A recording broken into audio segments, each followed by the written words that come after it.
Why didn't you become a cable news host? You had Well, to... I'm hoping that our mutual friend Elon buys MSNBC and I get the 9 o'clock slot. What do you think's going on with Elon? That's actually where I wanted to go next. Sure. I mean, he's been a big supporter of yours, and he's sharing your stuff all the time. He's telling people to buy your books and all of those things.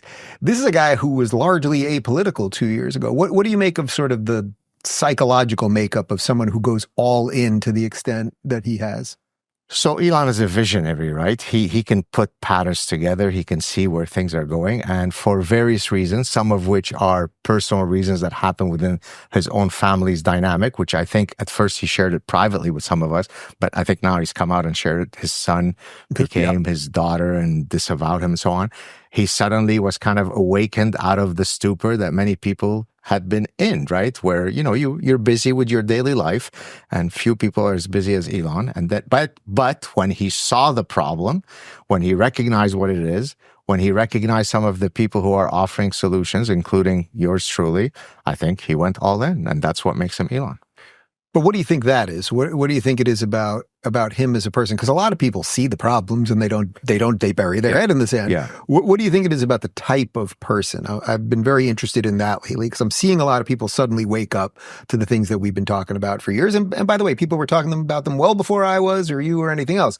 But the type of person who's just like, I see something, I'm going to do it. So I recently did a clip on my show where I said, what do Elon Musk, Joe Rogan, and Donald Trump have in common? Mm-hmm. Now, the premise of that show was authenticity, that they're all authentic. But to your question, I think they're also all honey badgers, right? And as we know, colloquially, honey badgers don't give a F, right? Yeah. So Elon sees it, to your point, just like others see it, but the others will modulate their behavior.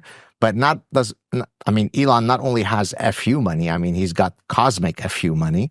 And so he doesn't need to modulate or temper his speech or his behavior. Sure, but plenty of people do. And I know several other billionaires, and they're very quiet about all of this stuff because they suddenly feel like they have more to lose than anyone else.